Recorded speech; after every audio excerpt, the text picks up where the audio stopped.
এটা বাংলাদেশ আমেরিকার রিলেশনশিপের উপরে এটা তো একটা কন্টিনিউয়াস প্রসেস। আমেরিকার সাথে আমাদের একটা এগ্রিমেন্ট হয়েছে। বর্তমানে আমেরিকা বাংলাদেশ ট্রেডের যেখানে যেখানে সুযোগ আছে এই এরিয়াগুলোতে আমরা কিভাবে কাজ করতে পারি।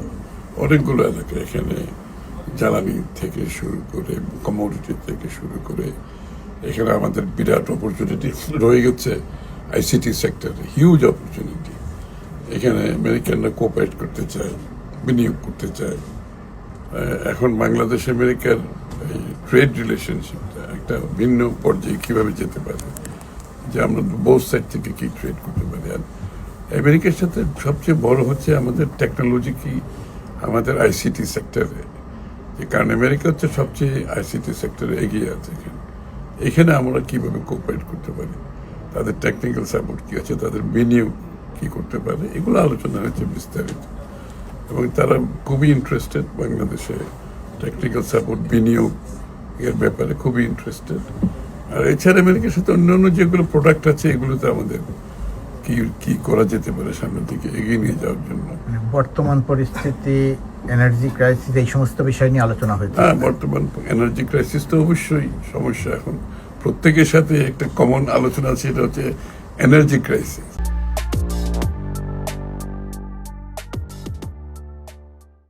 এবং এনার্জি ক্রাইসিস বাংলাদেশ কিভাবে হ্যান্ডেল করতেছে, এবং এইখানেই তো আমাদের সাপোর্ট, যা আমাদের এনার্জিতে অনেক বেশি টাকা ড্রেন হয়ে যাচ্ছে আমাদের তহবিল থেকে, এবং এইখানেই সাপোর্টগুলো আমাদের দরকার। এবং এইখানে সবাই এই সাপোর্টটা, এগুলো যে IMF, ওয়ার্ল্ড ব্যাংক তো না, এটা তো অনেকগুলো মাল্টিলেটারাল বডি আছে, এবং সবাই কাছে একটাই কনসার্ন।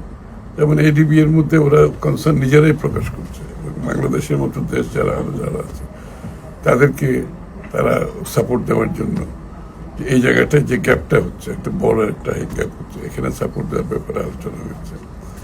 এবং আমি তো মনে করি সবাই অ্যাটিটিউড এখানে খুবই পজিটিভ, এক কথায় বলতে গেলে পজিটিভ। এখন এটা আমরা প্যাকেজটা কি হবে সেটা অপেক্ষা করতে হবে, সেটা তো এই মুহূর্তে আমি বলতে পারবো না প্যাকেজটা কি হবে।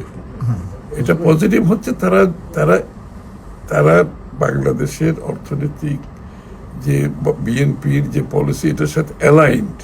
সবচেয়ে বড় কথা হচ্ছে বিএনপির অর্থনৈতিক পলিসি ম্যানিফেস্টোর সাথে অ্যালাইন, এবং যেহেতু তারা অ্যালাইন, তারা এখানে সাপোর্ট দেওয়ার জন্য প্রস্তুত আছে।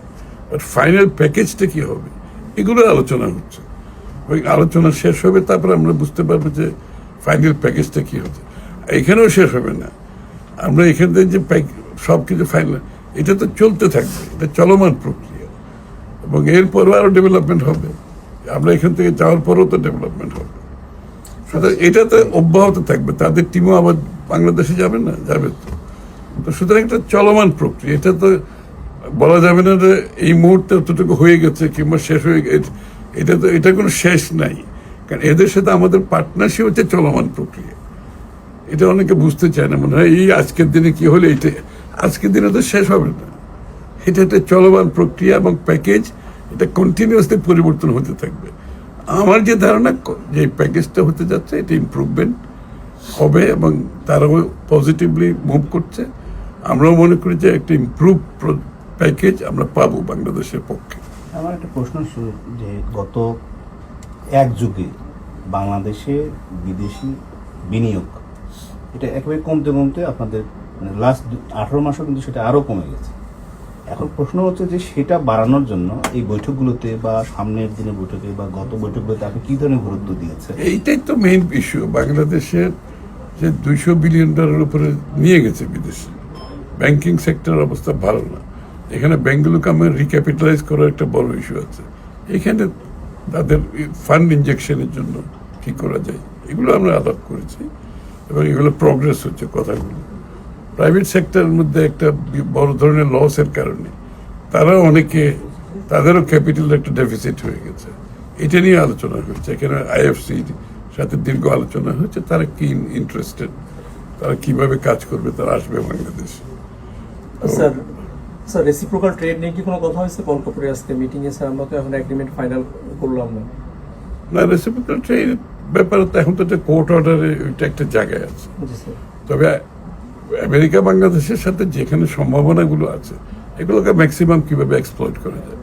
আমরা বিশেষ করে টেকনোলজি, AI, এইসব জায়গায় আমেরিকার যে স্ট্রেংথ আছে এটা তারা ইন্টারেস্টেড বাংলাদেশের যে কাজ করার জন্য। এইখানে সহযোগিতার জন্য আমাদের ওয়ার্ল্ড ব্যাংক সহ আমেরিকা গেট ফাউন্ডেশন এগুলো একটা আলোচনা চলছে। টোটাল বাংলাদেশের ডিপিআই এবং ডিজিটালাইজেশন পুরো দেশকে একটা ডিজিটাল নেটওয়ার্কের মধ্যে এনে এটা জনগণ এটা থেকে যাতে বেনিফিট হতে পারে, এফিশিয়েন্ট হতে পারে, সেটা আমরা আমাদের ক্যাবিনেটের সিদ্ধান্ত হয়েছে। সেটা আমরা এখন ইমপ্লিমেন্টেশনের পর্যায়ে ওয়ার্ল্ড ব্যাংক গেট ফাউন্ডেশন সহ অন্যান্য যারা আছে সকলের সহযোগিতা এই কাজটা আমরা করতে পারবো আশা করি। স্যার ব্রিটিশ মন্ত্রী এবং জাইকা আরো দুইটা গুরুত্বপূর্ণ মিটিং করেছেন স্যার। এখানে ব্রিটিশ মন্ত্রীর সাথে মূলত আমাদের যেটা হচ্ছে আমাদের ক্রিয়েটিভ ইকোনমির ব্যাপারটা তারা ইন্টারেস্টেড, কারণ ব্রিটিশরা খুব ভালো করেছে ক্রিয়েটিভ ইকোনমিতে, বিশ্বের সবচেয়ে বেশি ভালো করেছে। এই জন্য এই কোপারেশনটা ওদের সাথে আমাদের কথা হচ্ছে এবং তারা আশা করছে তারা আমাদের সাথে কাজ করতে চায়। আর জায়গার সাথে আর জায়গার সাথে আলোচনা চলছে এবং জায়গার সাথে তো আমাদের আলোচনা চলতে থাকবে। জায়গাও তো বাংলাদেশে বাইল্যাটারালি তো জাপান সবচেয়ে বড় ডোনার ছিল সবসময়, এবং তাদের সাথে আমাদের অনেকগুলো প্রজেক্ট আছে আগামী দিনে।